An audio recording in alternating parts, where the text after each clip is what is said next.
Imagine a coaching session where a senior director comes in wound up about a difficult colleague. The coach spends 40 minutes at the whiteboard mapping out a brilliant conflict resolution strategy. The director takes notes, says thank you, and leaves. 2 weeks later, the situation is identical. He hasn't touched the plan, and he tells his own manager that coaching was a waste of time. You can respect a plan intellectually, but if someone else hands it to you, your body doesn't actually believe it. You haven't done the internal cognitive work of weighing the options and testing the logic against your lived experience. This points to a consistent pattern in human behavior. We prioritize the paths we pave ourselves. We implement what we author. When a goal is assigned on the left, people treat friction as proof the process is broken. But on the right, when they design the process themselves, they treat those exact rough edges as interesting puzzles to solve. This creates a strange paradox for anyone trying to lead or guide others.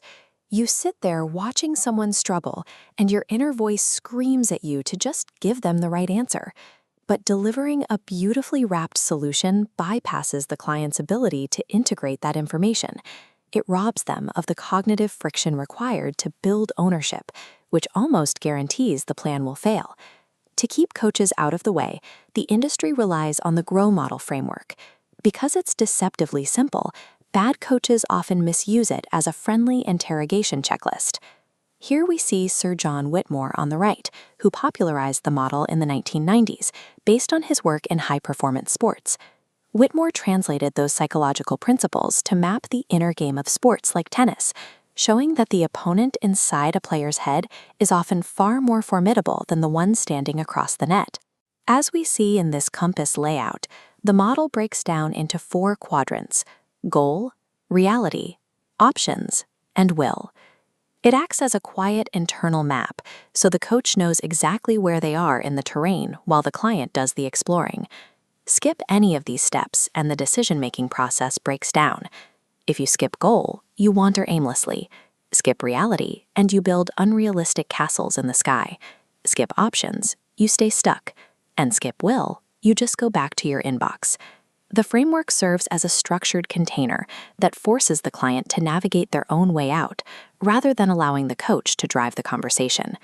In most conversations, our brains are busy loading the next sentence while the other person is still talking. Deep listening requires you to stop preparing entirely, shifting into a distinct physiological state. A client's nervous system can detect within milliseconds whether you are genuinely present with them, marked by a physical shift into focus, or if your attention is pulling away toward your own opinions.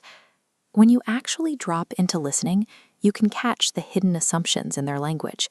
If a client uses the word impossible, you reflect it right back as a clarifying question.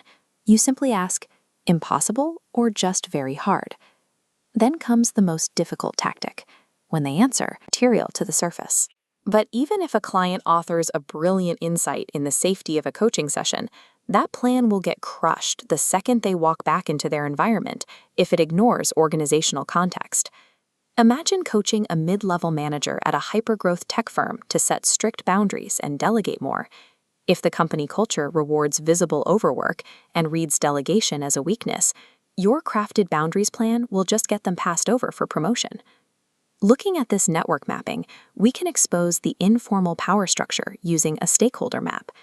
The client lists everyone whose support or opposition could affect their new solution, marking them green or red to reveal who might actually destroy the plan in practice. Ignoring these constraints produces advice that can't survive the real world. Real ambition requires designing a solution that accounts for the specific pressures of the environment. The paradox of coaching is that doing less is exhausting. It takes intense discipline to maintain a quiet space and force someone else to lift the heavy psychological weight. Mapping context, holding uncomfortable silences, and withholding advice all rely on one core trait: radical trust that the person sitting across from you is capable of finding their own way. When a client finally arrives at an insight, their posture relaxes. They say something like, "I think I see what I need to do," and they sound almost surprised. That exact moment of transformation vanishes if you step in to give them the answer 3 minutes earlier. High-level coaching requires the courage to hand over the pen and watch the client write their own story.